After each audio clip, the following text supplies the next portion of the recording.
اعوذ باللہ من الشیطان الرجیم بسم اللہ الرحمن الرحیم الحمد للہ الذی جعل الحمد مفتاحا لذکرہ وسببا للمزید من فضلہ ودلیلا علی آلائہ وعظمتہ والصلاة والسلام علی عبدہ وامین وحیہ وخاتم رسلہ سیدنا و مولانا بالقاسم محمد اللہم صلی علی محمد وعلی محمد وعلى أهل بيته الطيبين الطاهرين الذين أذهب الله عنهم الرجس وطهرهم تطهيرا اللهم صل على محمد وعلى محمد واللعن الدائم على أعدائهم أجمعين أما بعد فقد قال الله الحكيم في كتابه المجيد أعوذ بالله من الشيطان الرجيم قل هل يستوي الذين يعلمون والذين لا يعلمون إنما يتذكر أولو الألباب۔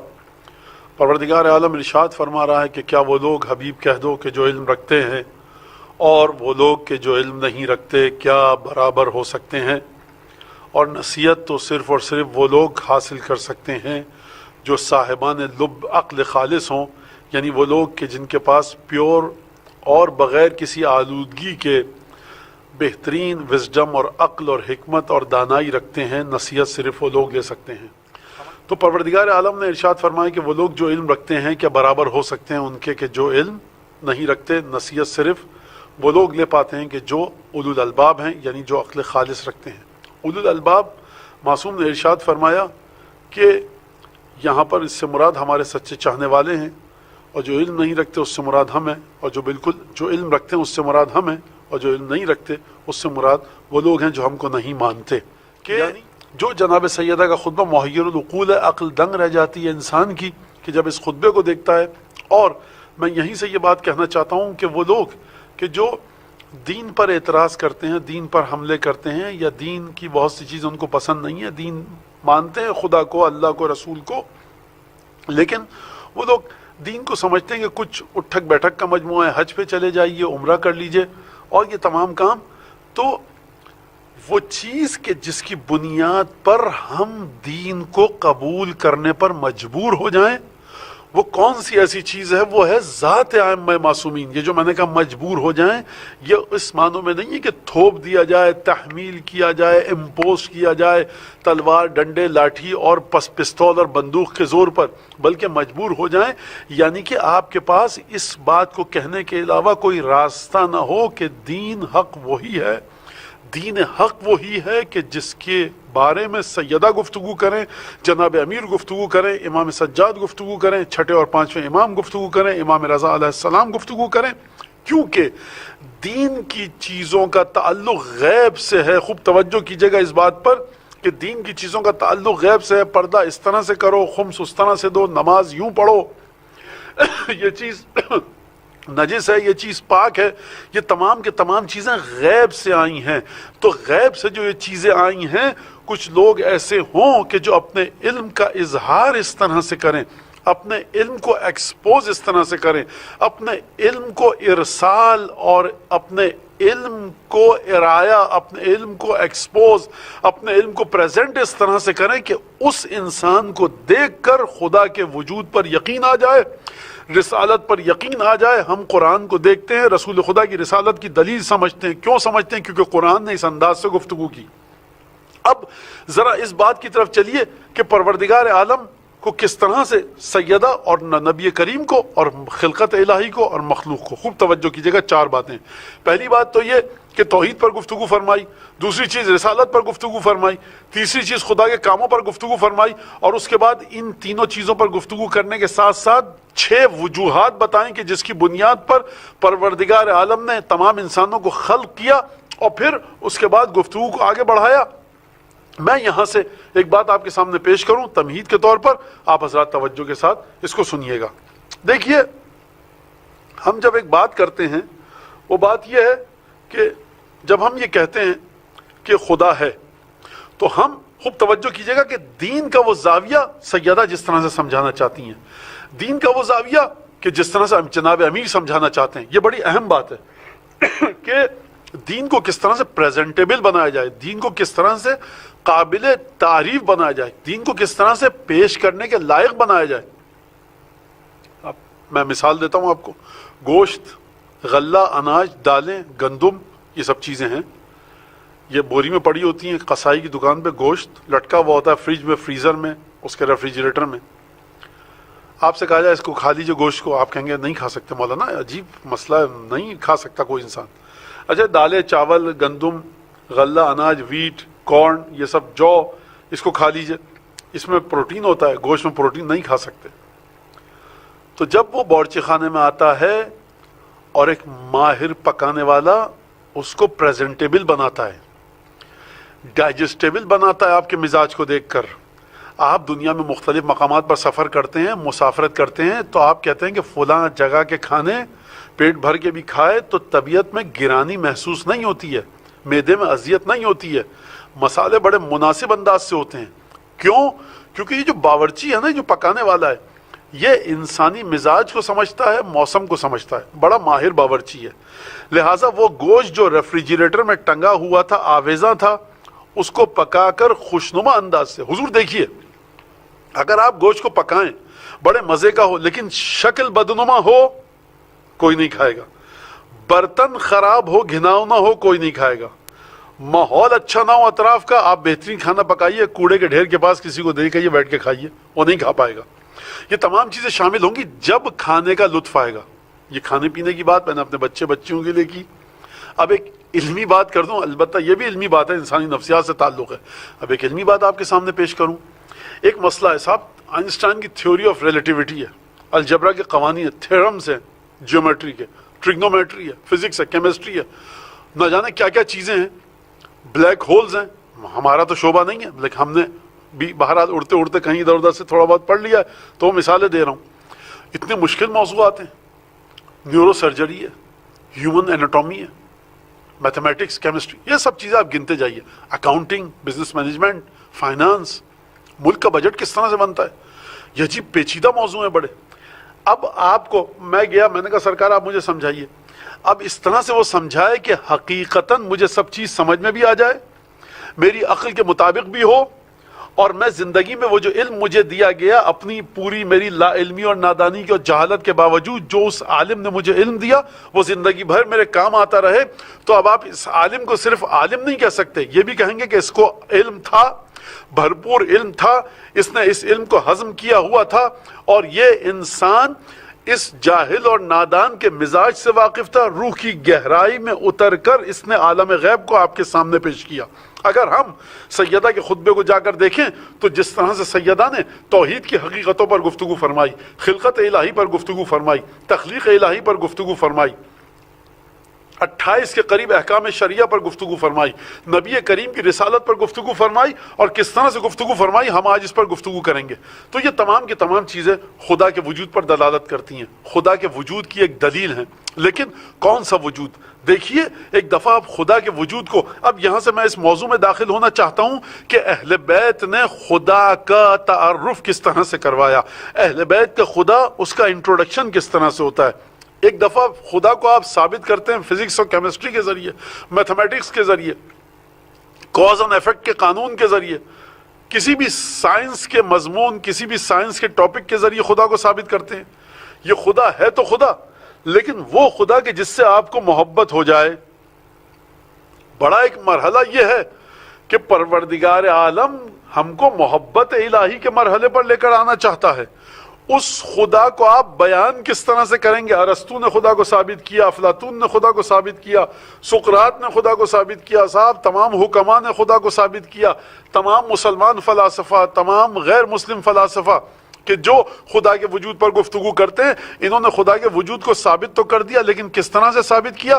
صاحب ایک سیارہ ہے نیپچون، ایک ہے پلوٹو، ایک ہے یورینس. اب تو کہتے ہیں کہ پلوٹو کو سیارے کی لسٹ سے نکال دیا گیا، ایک بڑا مسئلہ چل رہا ہے وہ. خیر بہرحال چاند، سورج، ایک ہے کائنات میں ایک چیز ہے تو اس کا آپ سے کیا تعلق ہے؟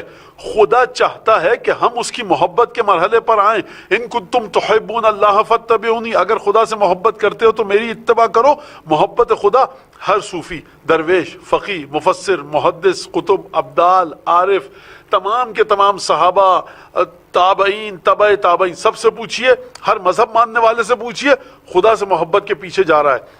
اب اہل بیت نے پروردگار عالم کی ذات کو ثابت بھی کیا، پروف بھی کیا۔ کس طرح سے پروف کیا؟ اگر اہل بیت خدا کو ایک حقیقت ہے کائنات میں جس کا نام خدا ہے، اس طرح سے پروف کریں، فزکس، کیمسٹری اور میتھمیٹکس کے ذریعے پروف کریں کہ جس کا آپ کے ساتھ کوئی جذباتی لگاؤ نہ ہو، جس کا آپ کے ساتھ کوئی ایموشنل، آپ کی کوئی ایفیلیشن نہ ہو، ایموشنل انکلینیشن نہ ہو، اس کے دل میں آپ کے لیے عشق اور محبت نہ ہو، تڑپ نہ ہو، تو یہ خدا وہ خدا نہیں ہے جو قرآن کا خدا ہے۔ اہل بیت کی دو ذمہ داریاں دی خداوند تبارک و تعالی نے، بہت ساری ذمہ داریاں اہل بیت کی، لیکن ابھی میں ان دو ذمہ داریوں پر گفتگو کر رہا ہوں کہ خدا کے وجود کو ثابت بھی کریں اور اس طرح سے ثابت کریں کہ میتھمیٹکس کی حقیقت کی طرح نہ ہو، sine square theta plus cos square theta is equal to 1، یا مختلف جو چیزیں بچے مجھ سے بہتر سمجھتے ہیں اس طرح سے نہیں ہو۔ سب آپ کو محبت ہے sine square theta plus cos square theta is equal to 1 سے، آپ کو ٹریگنومیٹری سے کہ فلاں لا سے محبت ہے، محبت نہیں ہے، آپ کو دلچسپی ضرور ہے، لیکن محبت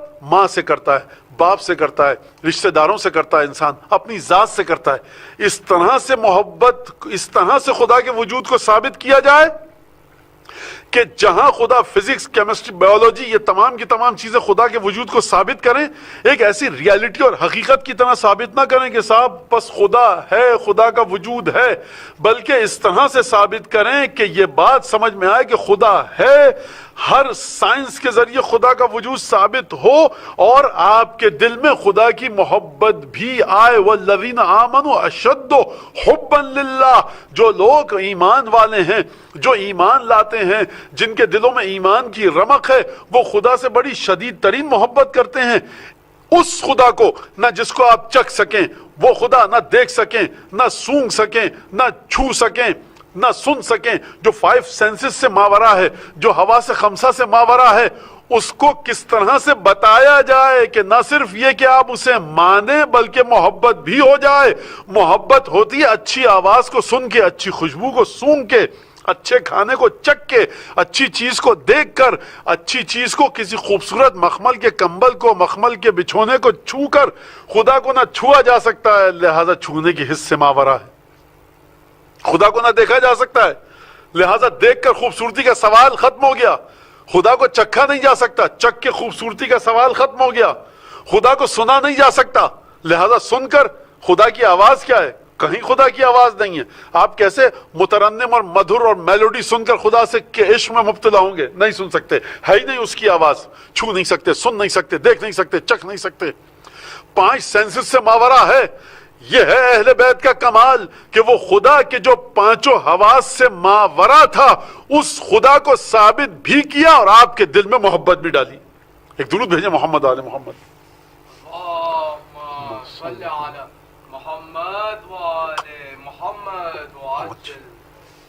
اب چلیے سیدہ کی بارگاہ میں، اگر اس تمہید کو آپ نے سمجھ لیا، ارسطو کا خدا وہی خدا ہے جو ہمارا آپ کا ہے، افلاطون کا وہی خدا ہے جو ہمارا آپ کا ہے، بقراط کا، سقراط کا وہی خدا ہے، کنفیوشس کا وہی خدا ہے جو ہمارا اور آپ کا ہے، گاندھی جی کا خدا وہی ہے جو ہمارا، جناح صاحب قائد اعظم کا وہی خدا ہے جو ہمارا آپ کا، جتنے بھی مفکر، سیاستدان، پولیٹیشنز، تھنکرز، سب کا وہی خدا ہے، جتنے فلسفی ہیں یورپ، امریکہ کے، سب کا وہی جو ہمارا آپ کا ہے۔ لیکن سرکار، یہ خدا جب دل میں جگہ بنانا چاہتا ہے تو پھر کس نے زحمت کی، پھر کس نے تکلیف اٹھائی؟ اس خدا کو آپ کے دل میں لا کر کے اس طرح سے رکھا جائے کہ آپ اس خدا سے محبت کرنے لگیں۔ یعنی پنجتن ائمہ اطہار چاہتے ہیں کہ خدا کی محبت کے اسی مرحلے پر آپ آ جائیں کہ جس مرحلے پر وہ ہیں، ان کی شفاعت کے ذریعے۔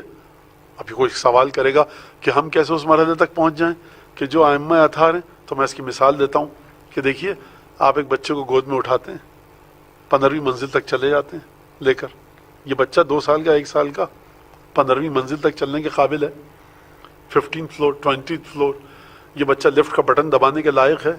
یہ بچہ لفٹ میں آ سکتا ہے 2 سال کا؟ اس کا بٹن تک ہاتھ نہیں پہنچتا۔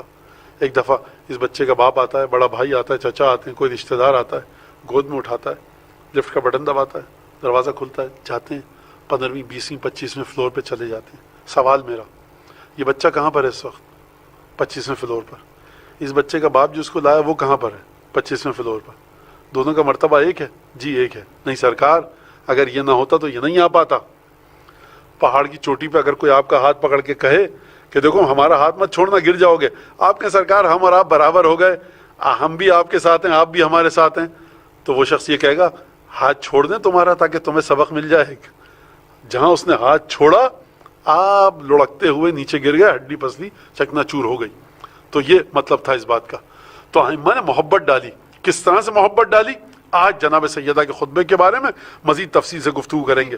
احمدہ بمحامد جمع عن الاحصاء امدھا ونع عن المجازات امدھا وتفاوت عن الادراک ابدھا، وہ خدا کہ جس کی نعمتوں کو جب تم دیکھو گے تفاوتا فوت ہو جائے گا تمہارا ادراک اور شعور، تمہارا پرسپشن، جہاں پہ تم چیزوں کو پرسیو کرتے ہو، تمہارا ذہن، تمہاری عقل، تمہارا شعور، تمہارا ادراک فوت ہو جائے گا، مر جائے گا، نہیں جا سکتا۔ عن الادراک ابدھا، یہ خدا کی نعمتوں کا سلسلہ کہاں تک پھیلا ہوا ہے، تم آخری مقام تک، لاسٹ ڈیسٹینیشن تک نہیں جا سکتے۔ تم جتنا بھی جانا چاہو گے تمہارا ادراک مر جائے گا، فوت ہو جائے گا، فنا ہو جائے گا، نیست و نابود ہو جائے گا، ختم ہو جائے گا، لیکن تم خدا کی نعمتوں کے آخری نقطے تک نہیں پہنچ سکتے۔ وَتَفَاوَتَ عَنِ الْإِدْرَاكِ أَبَدُهَا وَنَعَى عَنِ الْمُجَازَاتِ أَمَدُهَا، دیکھو تم اگر چاہو کہ یہاں سے گزرنا چاہو یا چاہو کہ ان نعمتوں کے مقابلے میں تم کچھ کام کرو تو اس کی مدت اتنی طویل ہے، امد یعنی ویلیڈیٹی کی تاریخ، اور زمانے کے ساتھ ٹائم پیریڈ اتنا دور ہے کہ تم بہت دور ہے، تم وہاں تک نہیں پہنچ سکتے۔ خوب توجہ کیجئے گا، شہزادی نعوذ باللہ خاکم بدہن علیہ باللہ، کسی مقرر کی طرح ہم یہاں پہ لفاظی نہیں فرما رہی ہیں شہزادی علیہ باللہ نعوذ باللہ، الفاظ جوڑ کے نہیں لا رہی ہیں، یہ خدا کے اس آیت کی گویا یوں کہیے تفسیر ہے کہ ہم فیہا خالدون، تم وہاں تک نہیں جا سکتے۔ یعنی خدا کو حواس اور احساس بشر سے باہر نکال کے اس انداز سے گفتگو کرنا کہ خدا دوبارہ بشر کے احساس اور حواس میں آ جائے۔ توجہ کیجئے گا آپ اس بات پر، یعنی ایک طرف بی بی کہہ رہی ہیں تم نہیں سمجھ سکتے، کہاں تک ہے وہ، اب آپ کو دور کر دیا خدا سے، دیکھو اپنی حقیقت کو سمجھو، تم کچھ نہیں ہو۔ اب جب بیوی نے اپنا تیور بدلا اور بیوی کا لب و لہجہ بدلا، اب دوبارہ اس خدا کو کہ جس کو آپ کی معرفت سے بہت دور کر دیا، اب بیوی دوبارہ گفتگو کر کے دوبارہ آپ کے ذہن، آپ کے عقل، آپ کی عقل، آپ کے شعور، آپ کے حواس میں لانا چاہ رہی ہیں۔ یہ معجزہ نہیں ہے کلمات کا، یہ رسول اللہ کا معجزہ نہیں ہے۔ کہہ رہا تھا بقراط، سقراط، افلاطون، ارسطو کا خدا ایک میتھمیٹیکل کیفیت رکھتا ہے، فزکس کا کیمسٹری کا کوئی ایلیمنٹ ہے، سب ہیلیم دریافت ہو گئی، ہیلیم ڈسکورڈ ہوئی، آکسیجن ڈسکورڈ ہوئی، کاربن ڈائی آکسائڈ بنائی گئی یا ڈسکورڈ ہوئی۔ آپ کو محبت ہے نہیں ہے صاحب، مجھے مولانا آکسیجن سے بڑی محبت ہے، ایک ریالٹی ہے سائنس کی، لیکن آپ اس سے محبت نہیں کرتے۔ اب چلیے سیدہ کس طرح سے فرما رہی ہیں، اب وہ مسئلہ، اب میں مثال مزید دے دوں آپ کو۔ دیکھیں ہم دعا افتتاح پڑھتے ہیں، دعا ابو حمزہ صومالی پڑھتے ہیں، وہاں پر امام سجاد کیا فرما رہے ہیں؟ فرما رہے ہیں کہ اسألہ الحمدللہ الذی اسألہ فیعطینی والحمدللہ الذی ادعوہ فیجیبنی، حمد اس خدا کی، تعریف ہے اس خدا کی ساری جس سے میں جب مانگتا ہوں تو مجھے دیتا ہے، ادعوہ فیجیبنی، اور جب پکارتا ہوں تو جواب دیتا ہے، الحمدللہ الذی یحلم عنی حتی کانی لا ذنب لی، حمد اس خدا کی جو اس طرح سے مجھ سے درگزر کر رہا ہے، اس طرح سے ٹالرنس، پیشنس اور صبر اور بردباری کے ساتھ مجھے اپنی مخلوق میں شامل کر کے رکھ رہا ہے، گویا کہ میرا کوئی گناہ ہی نہیں ہے۔ اب ہر بات مصیبت ہو چکی ہے، ہر بات کی تفسیر پیش کرنی پڑتی ہے۔ 50 سال پہلے یہ ذہنیت نہیں تھی لوگوں کی، اب کوئی کہے گا امام سجاد کے کہاں سے گناہ، تو بھائی یہ بات سب کو سمجھ میں آتی ہے، آپ سب کے سامنے واضح ہے امام سجاد کے گناہ نہیں ہے، لیکن امام تعلیم بھی دے رہے ہیں ہم کو دعا، خدا سے گفتگو کرنے کا ڈھنگ اگر امام سجاد نہیں سکھائیں گے تو کون سکھائے گا؟ اب اس میں تمام چیزیں رکھیں گے آ کر، دیکھیے تو یہ سب چیزیں سمجھ لیجیے۔ اور یہ کوئی نہیں کہہ رہا کہ ایک مسئلہ ہو جائے گا کہ مولانا کہہ دیے کہ امام سجاد کے گناہ اپنے بخشوانے، کہاں گناہ، امام معصوم ہے، زین العابدین، قیامت کے میدان میں آواز لگائی جائے گی۔ تو مولا فرما رہے الحمدللہ الذی اسألہ فیعطینی والحمدللہ الذی ادعوہ فیجیبنی والحمدللہ الذی یحلم عنی حتی کانی لا ذنب لی فربی احمد شیء عندی واحق بحمدی، حمد اس خدا کی جو ایسا لگتا ہے مجھے دیکھ رہا ہے لیکن مجھے لگتا ہے کہ میرا کوئی گناہ ہی نہیں ہے، حمد اس خدا کی جب بھی اس سے مانگوں دے دیتا ہے، حمد اس خدا کی کہ جب بھی اس سے پکاروں وہ جواب دیتا ہے، اور لہٰذا میرا خدا جب ایسا ہے تو اب آپ خوب توجہ کیجئے گا، یہ سید ساجدین ہے، فاطمہ زہرا کا لاڈلا، فاطمہ زہرا کا چہیتا، فاطمہ زہرا کی نسل سے متولد ہونے والا امام، وہ جب خدا کے بارے میں گفتگو کرے گا، اب یہ سقراط، بقراط اور ارسطو اور افلاطون کا خدا نہیں ہے جو ایک سائنٹیفک ریالٹی ہے، فزکس اور کیمسٹری اور بایولوجی کی ایک ریالٹی ہے، کائنات کی ایک حقیقت ہے خدا، وہ بات نہیں ہو رہی، بلکہ جہاں کائنات کی خدا حقیقت ہے وہاں یہ بھی ہے کہ اب امام نے فرمایا فَرَبِّي أَحْمَدُ شَيْءٍ عِنْدِي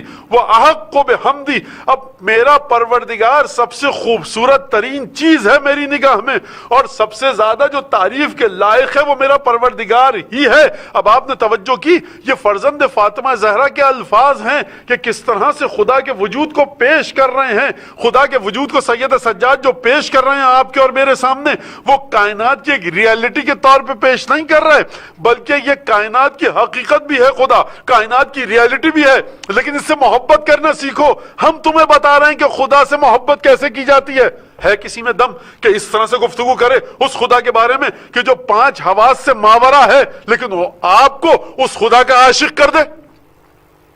گفتگو دیکھیے کس طرح سے کی۔ اب سیدہ کی بارگاہ میں چلیے دوبارہ، ورنہ فرمایا پہلا چیز ندبہم، خدا نے پکارا، کس کو پکارا؟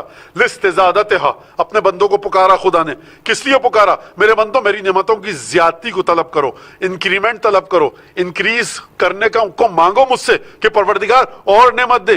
خدا نے پکارا، خوب توجہ کیجئے گا، مجھے امید ہے کہ یہ بات واضح ہو جائے۔ کیا بات کہی ہے سیدہ نے، واقعا سلام ہے اس شہزادی کو ہماری اور اس بی بی کو سلام ہے، کیا بات کہی ہے۔ یعنی سیدہ کے تمام فضائل آپ تھوڑی دیر کے لیے بھول جائیں۔ یہ 4 جو لائنیں ہیں نا، لکیریں، یہ جو 4 جملے ہیں بخدا اتنے عجیب ہیں کہ سیدہ، خوب توجہ کیجئے گا، خوب توجہ کیجئے گا، سیدہ غیب میں چھپے ہوئے خدا کو غیب میں رکھتے ہوئے آشکار کر رہی ہیں۔ خدا تمہارا دکھے گا نہیں، سیدہ گویا فرما رہی ہیں، اور اگر میں یہ کہوں فرما رہی ہیں تو یہ غلط چیز نہیں ہے۔ یعنی کیا مطلب؟ یعنی یہ خدا تمہارا وہ ہے، تم دیکھ نہیں سکتے، آؤ در اہل بیت پہ ان دیکھے خدا کی تمہیں محبت عطا کریں۔ اب آپ نے توجہ کی کہ جب تک در اہل بیت پہ نہیں آئیں گے آپ، خدا کی محبت آپ کو نہیں ملے گی۔ آج دسیوں لوگ باتیں کرتے ہیں خدا کی محبت کی، 14 سال پہلے تو کر کے دکھائیے، ابھی رسول خدا کی قبر کی مٹی گیلی ہے اور سیدہ خطبہ دے رہی ہیں، اور میں نے آپ سے کہہ دیا یہ نہ سمجھے کوئی کہ علی نے سکھا کے بھیجا تھا۔ ارے جس کی بیٹی وارث تطہیر ہے، اور امام سجاد فرمائیں پھوپھی اماں آپ عالمۃ غیر معلمہ، آپ وہ عالمہ ہیں جس کو کسی نے علم نہیں دیا، اور وہ سمجھدار خاتون ہے جس کو کسی سمجھ عطا نہیں کی۔ میں کس طرح سے، میں واقعا جب یہ پڑھ رہا تھا تو عجیب طرح سے کیا معجزہ دکھایا ان 3 سطروں میں سیدہ نے۔ پکارا خدا نے، میرے بندوں آؤ، لاستزادتہا، بالشکر، مجھ سے زیادتی طلب کرو، کہو خدا ہمیں اور نعمت دے، اور نعمت دے۔ خدا پکار رہا ہے۔ یعنی مجھے ابھی بھی شک ہے کہ میرا جو سننے والے لوگ ہیں وہ اس جملے کی حقیقت تک پہنچ پائیں گے کہ نہیں پہنچ پائیں گے۔ بخدا میں کوئی اپنی بڑائی نہیں، میری سیدہ کا جملہ ہے، اور ہمیں اس لیے میں کہہ رہا ہوں ہمیں عربی آتی ہے، آپ کو عربی نہیں آتی، تو اس کی لطافت اور جو ڈیلیکیٹ چیز ہے، یہ جتنی پریسائز بات کی ہے سیدہ نے، اور اتنا حسن ہے اس عبارت میں کہ سیدہ کے علاوہ یا تو علی کہہ سکتے ہیں یہ جملہ، یا رسول خدا کہہ سکتے ہیں، چوتھا کوئی نہیں ہے۔ مگر سیدہ کے بچے کہیں تو کہیں امام حسن، امام حسین۔ خدا نے پکارا، کیسے پکارا؟ جب آپ پکارتے ہیں کسی کو آؤ مجھ سے مزید نعمتیں مانگو، آپ تبرک بانٹ رہے ہیں، بچے کھڑے ہیں کہ بچوں آؤ میرے پاس تبرک ہے، لے کے جاؤ، آپ آواز لگاتے ہیں آؤ میرے پاس ہے۔ توجہ کیجئے گا سیدہ نے کیا فرمایا، فرمایا کہ ندبہم لاستزادتہا بالشکر لاتصالہا، اور خدا نے کہا کہ میری نعمتوں کا شکر کرو، تمہارا شکر کرنا باعث بنے گا کہ یہ نعمتیں بڑھیں، لاتصالہا، اور اس طرح سے بڑھ بڑھ کے تمہیں نعمتیں ملیں گی کہ ان کا سلسلہ منقطع نہیں ہوگا، ڈسکنیکٹ نہیں ہوگا، کنٹینیوٹی کے ساتھ رہے گا۔ خوب توجہ کیجئے، وہ خدا جو شکریہ ادا کرنے پر نعمتوں کی بھرمار لگا دے، وہ خدا محبت کے لائق ہے کہ نہیں ہے، یا وہ کائنات کی ایک سائنٹیفک ریالٹی کی طرح ہے؟ اے انسان تو اس کا شکر ادا کر، بس یہ مان لے کہ نعمت اس کی ہے، اس میں اس کا حق ڈھونڈ، جو نعمت اس نے تجھے دی ہے اس کا حق کیا ہے۔ اگر تم نے حق ادا کیا، شکر ادا کر کے، شکر ادا کیا حق کو ادا کر کے، تو سیدہ فرما رہی ہیں اس کے لیے ہل بیل نہیں جوتنے آپ کو، اس کے لیے محنت نہیں کرنی پڑی، نہیں کرنی پڑے گی۔ کیا کرنا پڑے گا؟ شکر لتصالحہ، شکر ادا کرو، ہے نا چیز، شکر ادا کرو۔ کس طرح سے شکر؟ اب یہ کل نہج البلاغہ سے اس پر اشارہ ہوا، وَنَدَبَهُمْ لِاسْتِزَادَةِ بِالشُّكْرِ لِلتَّصَالِحَةِ، اور متصل ملے گی۔ اب کیوں اس خدا سے کوئی محبت نہ کرے؟ ایسا خدا، اندیکھا خدا، سیدہ کی لسان طہارت اور لسان عصمت پہ جب اندیکھا خدا آتا ہے تو وہ خدا سیدہ کے الفاظ کی بدولت اپنے آپ کو بتاتا ہے کہ میں ایسا خدا ہوں، مجھ سے ڈرنے کی ضرورت نہیں ہے، میں بڑا رحیم و کریم ہوں، میں بہت رحم دل ہوں، میں بہت مہربان ہوں۔ وَنَدَبَهُمْ لِاسْتِزَادَتِهَا بِالشُّكْرِ لِلتَّصَالِحَةِ وَاسْتَخْزَى الْخَلْقَ بِإِنزَالِهَا، اور خدا نے اپنی مخلوق کو حقیر کیا، ذلیل کیا۔ خدا اپنی مخلوق کو حقیر کر رہا ہے، بندہ بنا رہا ہے، غلام بنا رہا ہے۔ کیسے؟ بِإِنزَالِهَا۔ خوب توجہ کیجئے گا، آپ کسی کو اپنا غلام بنا سکتے ہیں؟ کیسے بنائیں گے؟ خرید لیجئے، غلام بن جائے گا۔ پستول ہے، طاقت ہے، لاٹھی ہے، ڈنڈا ہے، تلوار ہے، چاقو ہے، دیکھو یہ میرے غلام بن کے رہو ورنہ میں تمہیں قتل کر دوں گا، بیچارہ غلام بن جائے گا آپ کا۔ اچھا، آپ کسی کے ساتھ اتنی نیکیاں کریں کہ وہ آپ کا غلام بن جائے، یہ بڑی عجیب بات ہے۔ اب یہ جو غلام بنے گا نا، وہ لاٹھی، تلوار، پستول، چاقو، خنجر، تیر اور تبر اور نیزہ اور سنان کے بلبوتے پر نہیں بنے گا، وہ آپ کی طاقت، آپ کی دھونس، آپ کی دھاندلی، آپ کی زور زبردستی، جبر کی بنیاد پر غلام نہیں بنے گا، وہ بھی غلام بنتا ہے۔ سیدہ فرما رہی ہیں پروردگار عالم نے اپنی مخلوق کو اپنا غلام بنایا حقیر کر کے، لیکن حقیر کیا کیسے؟ بے انزالہا، اتنی نعمتیں نازل کی، اتنی نعمتیں نازل کی کہ اب پروردگار کی مخلوق سوائے خدا کے کہیں اور دیکھنا نہیں چاہیے۔ یہ مجھے بتائیے کہ غلام بنانے کا یہ طریقہ ہے کون سا کہ اتنی نعمتیں دی کہ اب تم میں اگر شرم اور حیا ہو تو اب کسی اور کی طرف مت دیکھنا، اسی خدا کے شکر گزار رہو۔ یہ کیا سیدہ فرما رہی ہیں، یہ کیا بیان فرما رہی ہیں، کس طرح سے؟ وَاسْتَحْمَدَ الْخَلْقَ وَاسْتَخْزَى الْخَلْقَ بِإِنزَالِهَا وَاسْتَحْمَدَ إِلَى الْخَلَائِقِ بِإِجْزَالِهَا، اور خدا نے اپنی حمد کرنے کو طلب کیا، اپنی مخلوق سے میری حمد کرو۔ کیسے کہا؟ بِإِجْزَالِهَا، نعمتیں دیں تو بھرپور دیں، یعنی بخدا اس ایک جملے پر، یہ بخدا، یہ میری اپنی کوئی وہ نہیں کہ میں بہت میرے پاس علم ہے اور میں بتا رہا ہوں، یہ سیدہ کے جملے ہیں۔ کیا فرمانا چاہ رہی؟ کیونکہ سیدہ اگر ایسے الفاظ استعمال کریں کہ جو ہمیں ڈکشنری میں ہی نہ ملے، جو ہمیں روایات میں ہی نہ ملے، ان کے بچوں کی اور ان کے فرزندوں کی اور ان کے شوہر نامدار اور ان کے پدر گرامی کی، تو یہ فہم سے خارج ہو جائے گا۔ سیدہ یہ نہیں چاہتی، تو کیا فرمایا؟ وَاسْتَحْمَدَ إِلَى الْخَلَائِقِ بِإِجْزَالِهَا، خدا نے حمد کو اپنی طلب کیا، اے میرے بندو میری حمد کرو، میں تم سے مطالبہ کرتا ہوں تمہارا خدا کہ میری حمد کرو۔ کیسے؟ تلوار کے زور پہ نہیں، عذاب بھیج کے نہیں، بے اجزالہا، مسلسل نعمتوں کو بھرپور انداز سے دے کے۔ اجزال نعمت، اسباغ نعمت یعنی بھرپور نعمتیں دے کر۔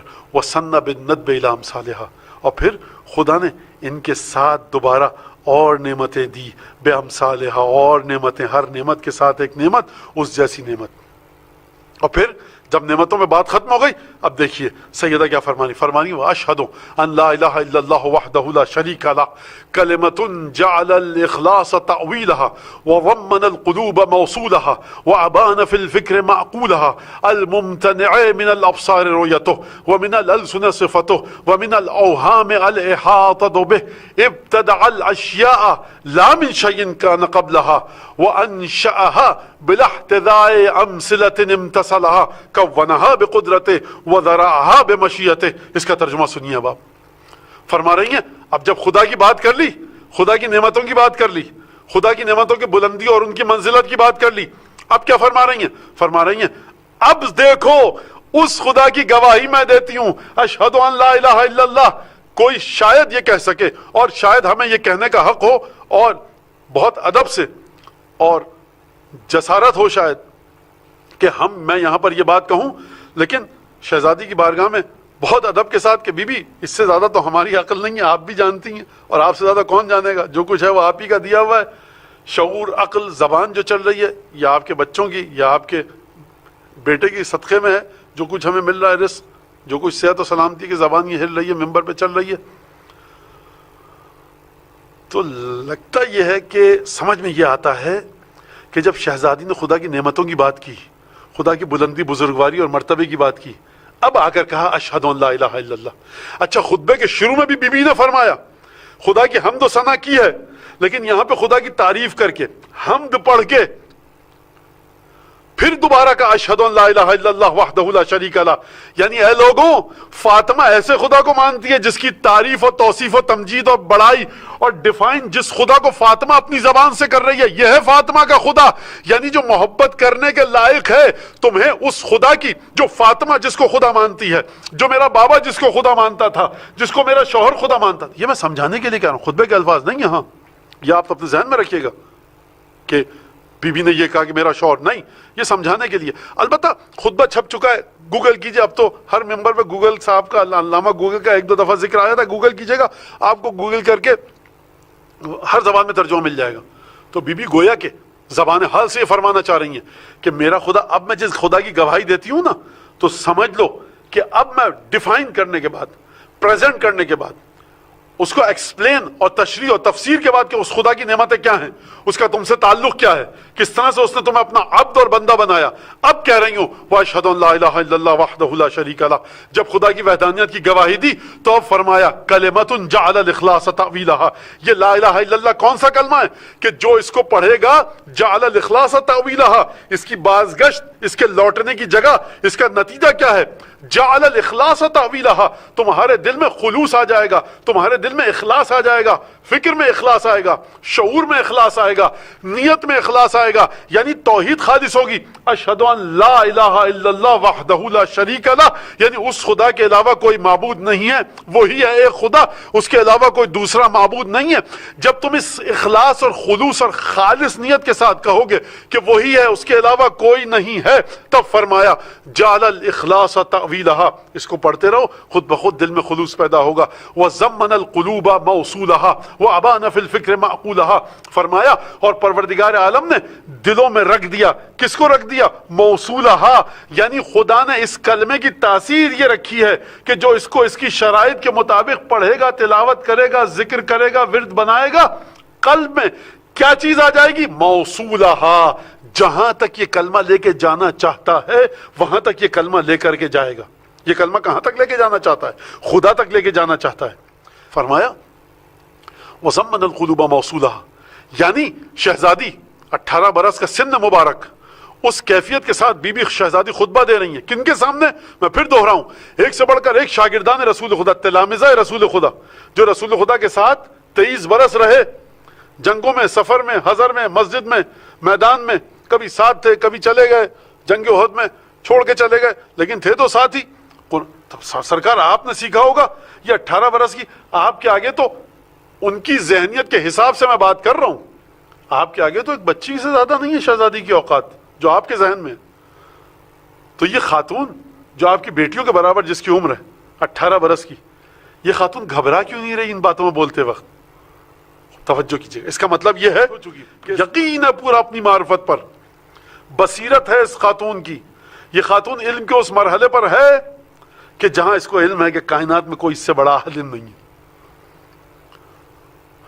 اور کلمہ توحید کی حقیقت جانتی ہیں سیدہ۔ زمن القلوب موصولہا، ایک دفعہ تو آپ نے کہہ دیا لا الہ الا اللہ بڑا ثواب ہے پڑھنا، لیکن یہ کہاں سے لائیے؟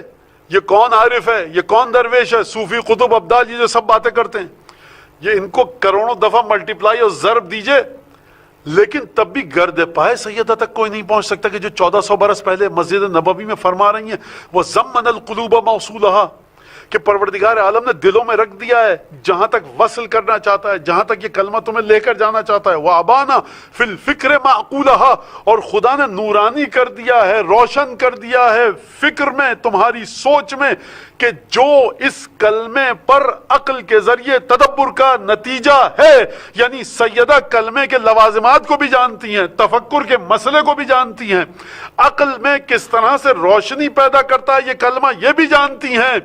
یہ کسی اس محدث اور حدیث نقل کرنے والے کی طرح بات نہیں کر رہے ہیں کہ جو لا الہ الا اللہ پڑھے گا اتنا ثواب ہوگا، جو لا الہ الا اللہ پڑھے گا اتنے جنت میں درخت ہوں گے، وہ بھی اپنی جگہ پر حق ہے۔ رسالت مآب صلی اللہ علیہ وآلہ وسلم نے بیان کیے ہیں وہ تمام باتیں، اور سیدہ نے بھی بیان کی ہیں، سیدہ کے فرزندوں نے بھی بیان کی ہیں، شوہر نامدار جناب امیر نے بھی بیان کیے ہیں، لیکن یہ بات وہ بھی ہے اور اس سے آگے کی بھی بات ہے کہ توحید کے کلمے کی حقیقت کیا ہے۔ اب یہ سچ ہے یا جھوٹ ہے مولانا، یہ کیسے ہوگا؟ ہاتھ کنگن کو آرسی کیا، میرے بچے بچیاں سن رہے ہیں، شروع کر دیں آج سے سیدہ کو ہدیہ کرنا 100 دفعہ ہر نماز کے بعد لا الہ الا اللہ۔ اگر آپ کہتے ہیں مولانا یہ کیسے ہوگا، کیا ہوگا، آج سے شروع کر دیجیے، رات کو سونے سے پہلے 100 دفعہ لا الہ الا اللہ پڑھیے، توجہ کے ساتھ شہزادی کی بارگاہ میں ہدیہ کیجیے، پھر دیکھیے آپ کی روح میں تبدیلی آتی ہے یا نہیں آتی۔ اگر آئے تو پھر مان لیجئے گا کہ سیدہ کی وجود کی برکتیں آپ کے تو چھوڑ دیجئے، انبیاء کے شعور سے کہیں بالا تر ہے۔ فتموا عن معرفتها المجہولۃ قدرا، وجود ختمی مرتبت کا حصہ ہیں، اس وجہ سے یہ بات ہے۔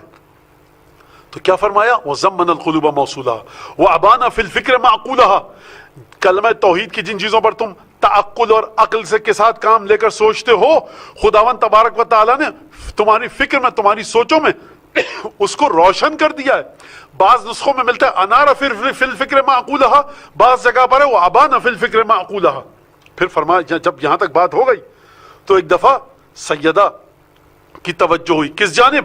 الممتنع من الابصار رؤیتو، سمجھ لینا یہ جو میرا خدا ہے نا جو تمہیں نعمتیں دے رہا ہے، جس کی خصوصیت بیان کی، تو اتنی تعریف تم نے سن لی نا مجھ سے، توجہ کیجئے گا، اب یہ میرا جملہ ہے، سیدہ کے جملے کا ترجمہ میں نہیں کر رہا۔ دیکھو یہ جس خدا کو میں نے تمہیں بتایا نا، اب تمہاری آنکھیں اس خدا کو ڈھونڈیں گی، خبردار ڈھونڈنا مت، یہ تو ہمارے الفاظ کی کرامت ہے کہ ہم دیکھیں خدا کو تمہارے تصور کے سامنے، تمہاری امیجینیشن کے سامنے، تمہارے افکار کے سامنے، تمہارے دماغ کے سامنے، تمہارے قلب اور تمہاری روح کے سامنے، تمہارے کانشیس اور انر سول کے سامنے۔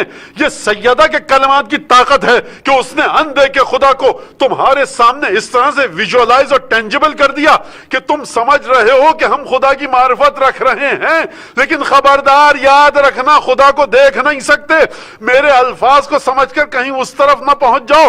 بی بی نے فوراً ایک دفعہ اپنے لب و لہجے کو بدلا، یہ میری فکر کے مطابق میں یہ سمجھاؤں کہ بی بی نے ایک دفعہ فوراً اپنے جملے کو تبدیل کیا اور فرمایا الممتنع من الابصار رؤیتو، آنکھیں اس کو نہیں دیکھ سکتی۔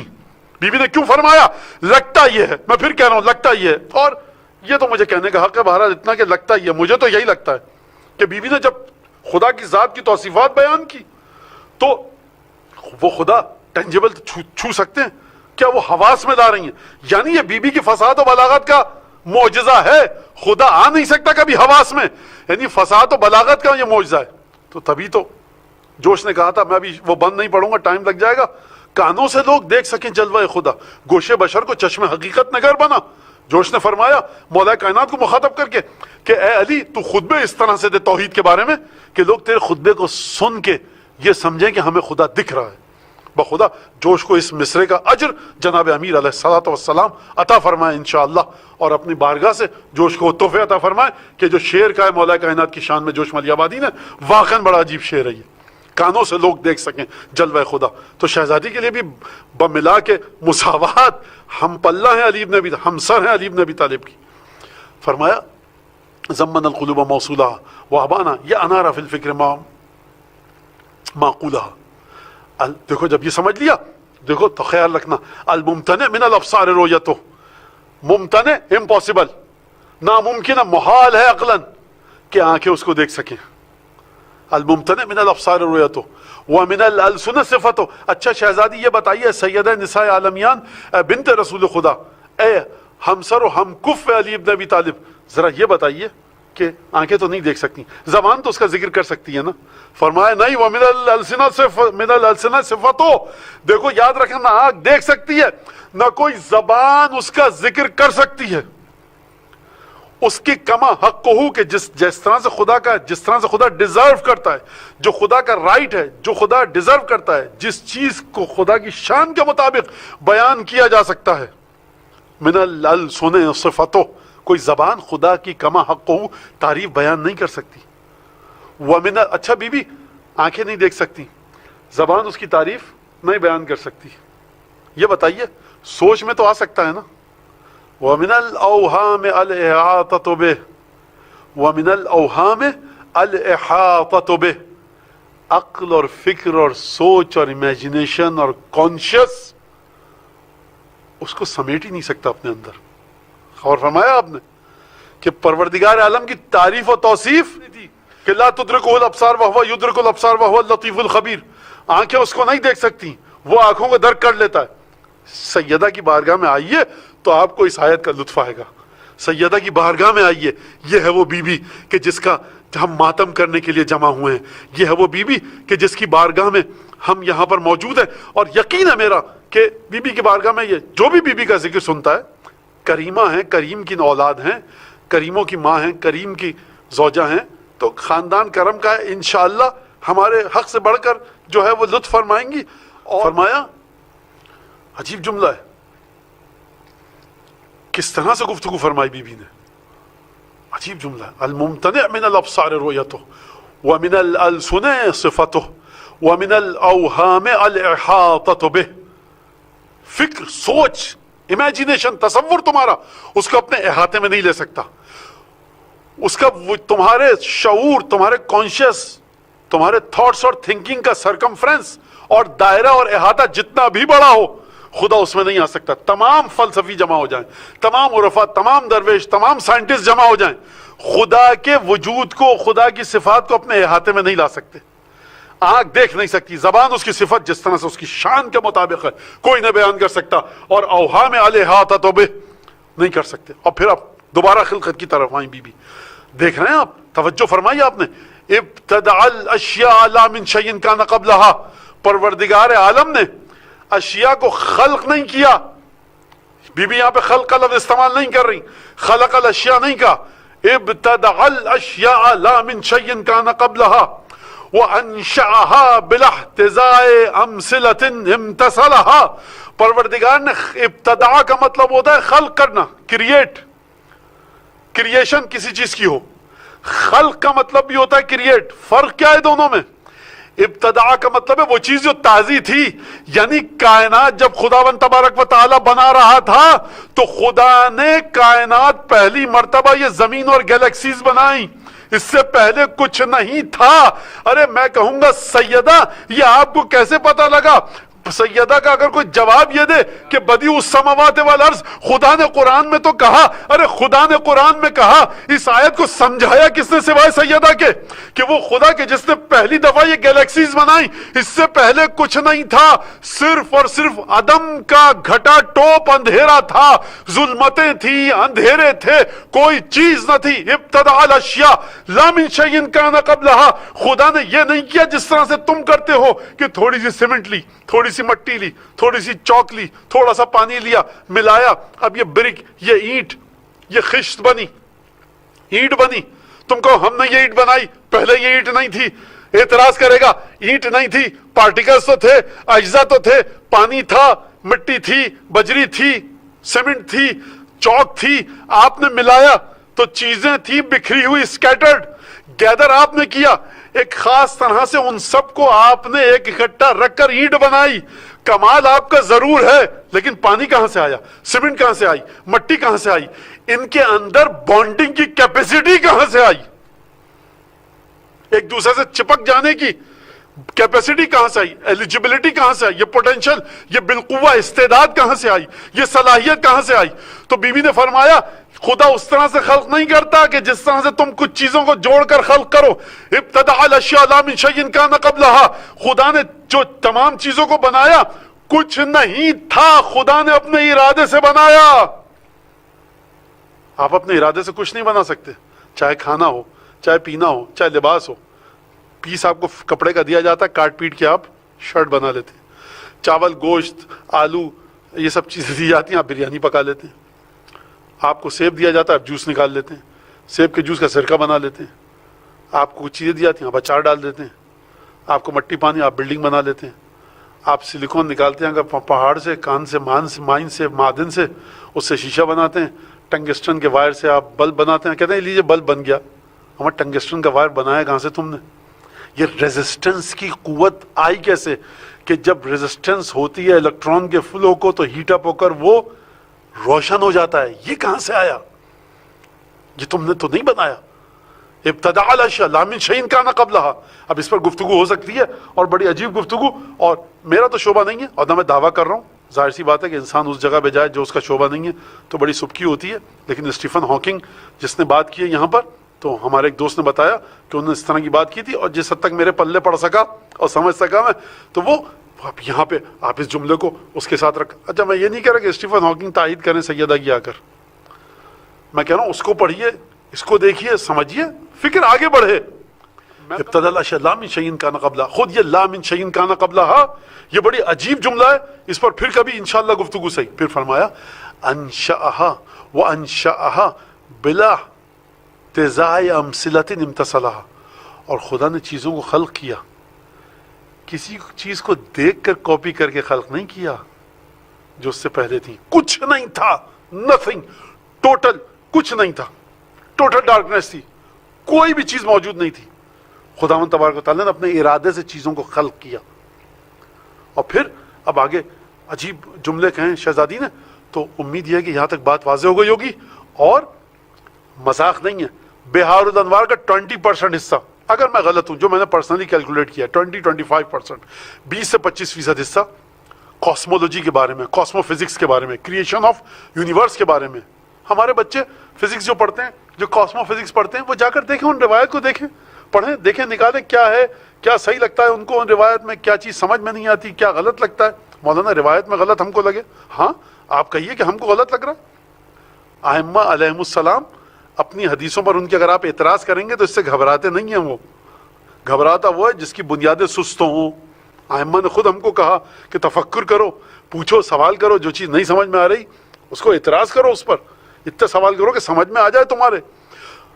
مولا کائنات نے کہا سوال کرو، ثواب ملے گا تم کو سوال کرنے کا، جواب دینے والے کو سوال ملے گا، سننے والے کو ثواب ملے گا، جو تم تینوں سے محبت کرے گا اس کو ثواب ملے گا. تو آپ کو اعتراض ہوتا ہے، آپ اعتراض کیجئے، روایات پر کوئی حرج نہیں ہے.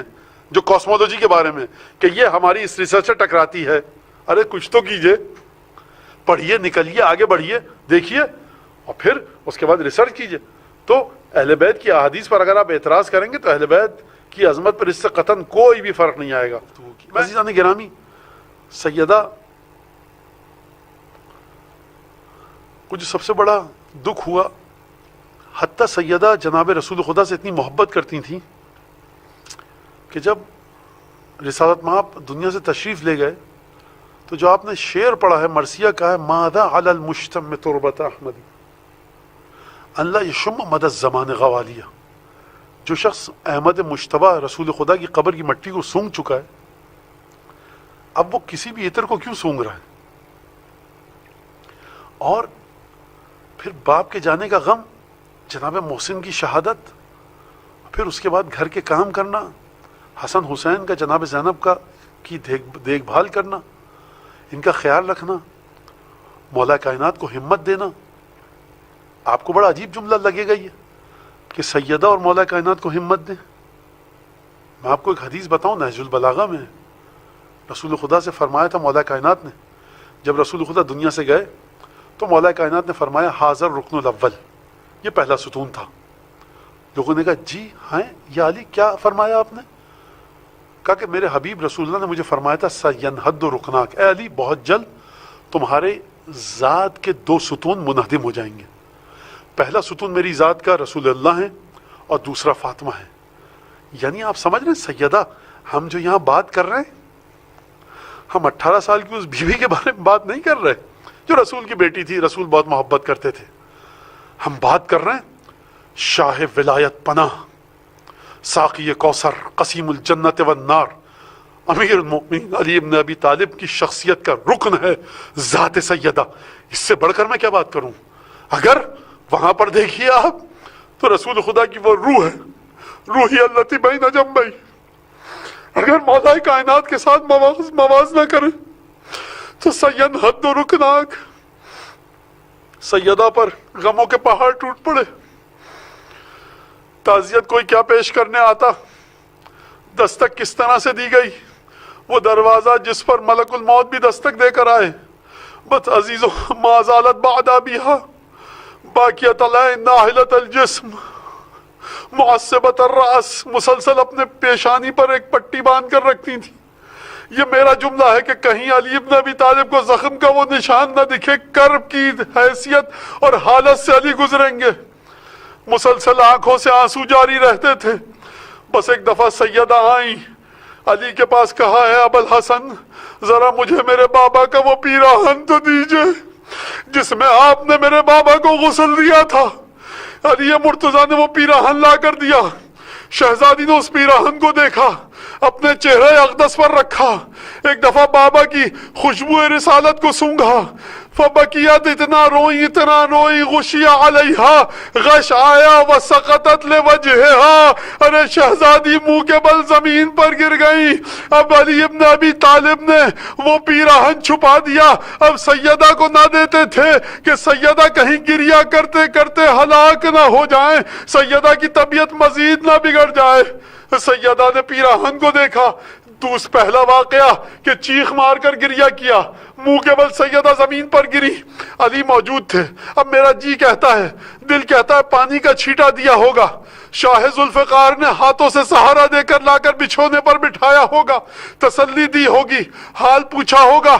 علی کا چہرہ دیکھ کے سیدہ کا دل مضبوط ہو گیا ہوگا۔ دوسرا واقعہ، بلال تم نے ہمارے بابا کے جانے کے بعد اذان دینا چھوڑ دی۔ کہا شہزادی اب مدینے کے وہ حالات نہ رہے، اب اذان دینے میں لطف نہیں آتا، اب اذان کی وہ کیفیت نہیں، اب جی نہیں چاہتا، اچاٹ ہو گیا، اب ہم اذان نہیں دیں گے۔